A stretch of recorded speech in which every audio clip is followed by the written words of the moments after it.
All right, let's get into it. Can a fake relationship on screen actually teach us about real love? High key, yes, and I'm about to spell why. Hey, it's Emma. I am feeling totally intrigued today, like obsessed energy, because we've got romance, hockey, campus drama, and receipts flying. This is my Super Bowl, honey.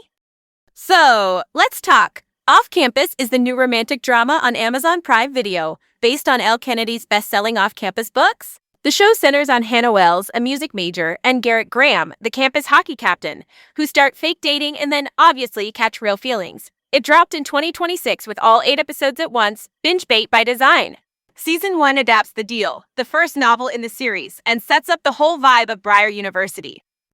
Personal tea time. I once fake dated someone to dodge my aunt's relentless matchmaking. He was a barista friend. We'll call him Latte Boy, who could steam milk and sell a story. The stakes? Family birthdays where we learned each other's imaginary backstories on the car ride over. Me, pretending I love hiking. Him, pretending he owns a dog named Biscuit. We had signals for bailouts. 2 taps on the table meant save me. 1 eye squint meant abort mission. It was like a hot mess and also hilarious. But here's the twist. The performance cracked something real. Not necessarily romance, sorry to disappoint the shippers, but an actual friendship. When you rehearse intimacy, you start telling truths you didn't plan to. That is the off-campus thesis, right? Hannah and Garrett make a deal for convenience and clout, then slowly, painfully, deliciously start protecting each other for real. Fake can be a mirror, fake can be a bridge, and sometimes the bridge holds. Okay, let's unwrap the basics. Off Campus is very much a campus romance with sports spice. You've got Hannah Wells, played by Ella Bright, who is a music major juggling auditions, performance anxiety, and, life. You've got Garrett Graham, played by Belmont Camelli, the Briar hockey captain with swagger for days and a past that's way messier than his highlight reels.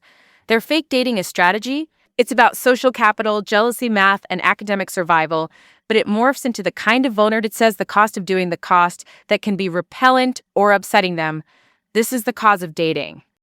The world is rich. There's Allie Hayes, Hannah's best friend and roommate, played by Mika Abdallah, who brings comic relief and real talk while tangled up with her on-off ex Sean. There's John Logan, Garrett's best friend and forward, played by Antonio Cipriano, whose loyalty and little sibling soft spot make him a chaos enabler with a conscience. Dean DeLaurentis, a defenseman with immaculate off-ice charm, played by Stephen Kalin, and John Tucker, a forward and vibe stabilizer, played by Jalen Thomas Brooks, fill out the teen dynamic so it's not just the Garrett show. Then there's Jules, Logan's younger non-binary sibling who runs Fifth Line, the campus gossip account, played by Julia Sarah Stone. Jules is basically the algorithm with a pulse. They make rumors move like wildfire and force everyone to face the public version of themselves. That's modern dating, right? The feed is a character now. Also, shout out to Justin Cole, Hannah's early musician crush, played by Josh Houston, who unintentionally kicks the fake dating into gear, and Coach Jensen, the head coach, played by Chad Willett, who keeps the rink pressure high and the excuses low. Do not sleep on the darker thread. Phil Graham, Garrett's dad, played by Steve Howie, is an abusive former NHL player. That storyline puts real bruises on the glossy sports fantasy, and it explains why Garrett's confidence can calcify into armor. The show is smart about how trauma and legacy pressure haunt achievement. Also in the obstacle lane is Kendall, played by Karis Cameron, the hookup partner who wants to make it official. She's the uncomfortable mirror for Garrett's avoidance issues, and, honey, the receipts are brutal. Who's steering the ship? Louisa Levy, the creator and co-showrunner, is the tone DJ here, making sure the banter slays and the feelings land. Gina Fattori, the other co-showrunner, keeps pace and structure tight so you can't stop at just one episode. L. Kennedy, the novelist, is a producer on the show, which means the adaptation keeps the heart of the books, especially the fake dating to feels rhythm that fans are obsessed with. Behind them, Temple Hill Entertainment is the romance-friendly production banner, partnered with Amazon MGM Studios and Billings Productions.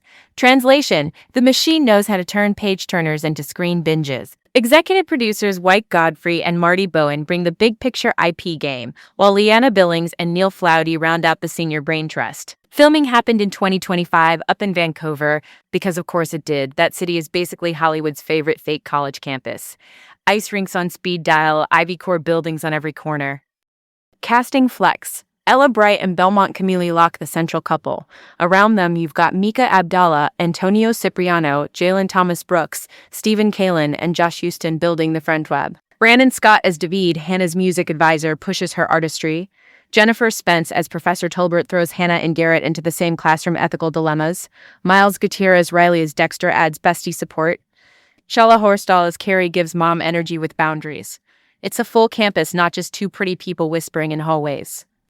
Now the release strategy. Prime Video renewed the show for Season 2 before anyone even saw Season 1 in 2026, which is confidence. That early renewal let them seed new Season 2 regulars like India Fowler as Grace Ivers and bring in Philippa Sue as Scarlett in a recurring role. Planting those names early says, we're not a one-couple wonder, we're building a campus universe. I'm into it.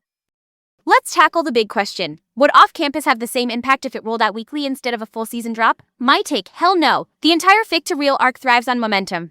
You need to ride the high from a practice ice flirt straight into a philosophy class stare down and then crash into a party disaster without waiting 7 days. Binge structure mirrors the way we fall too fast in college. Messy, intense, and then you finally breathe at the credits. Receipts time. Critics gave it a shiny 96% approval on Rotten Tomatoes, based on a couple dozen reviews. Yes, clean energy for a romance show, while Metacritic clocks it at 71 out of 100 from around a dozen critics. So still generally favorable. It's different math. Rotten Tomatoes counts how many said yes, Metacritic weights the intensity of that yes. Together, they basically show the same thing. This show slaps for what it is, even if a few critics wish it were grittier or artsier. I'm like, let romance be romance, just saying. Culturally, here's why it matters. It's a mainstream streamer giving full respect to contemporary romance, a genre people love but love to side-eye. It foregrounds consent, boundaries, and ambition without preaching. It updates the college drama with Jules's gossip account, which is exactly how narratives spread now, for better or worse. And it threads in darker realities like abuse and pressure, reminding us that high achievement can hide big pain. That balance is tough. The show mostly nails it. Also, the sports romance thing is hot again. Hockey culture meets music major grind is a total vibe. It lets the show bounce from sweaty practices to quiet rehearsal rooms, from locker room banter to dorm room pillow talk. It's an aesthetic buffet. And when a streamer drops all episodes at once, the fandom can spiral together. Memes, edits, debates about whether fake dating is morally gray or just a survival tactic. I so cannot get enough. Okay, pause, because next time we're diving into another series that flips a different romance trope on its head. Think enemies to lovers, but with higher stakes and receipts that sting. You're not ready. So that's the tea, folks. Off-campus is fake dating done right, with feels that go the distance. Rate, review, and send this to the friend who swears they'd never fall for a pretend partner. We'll pick this up next time. Later!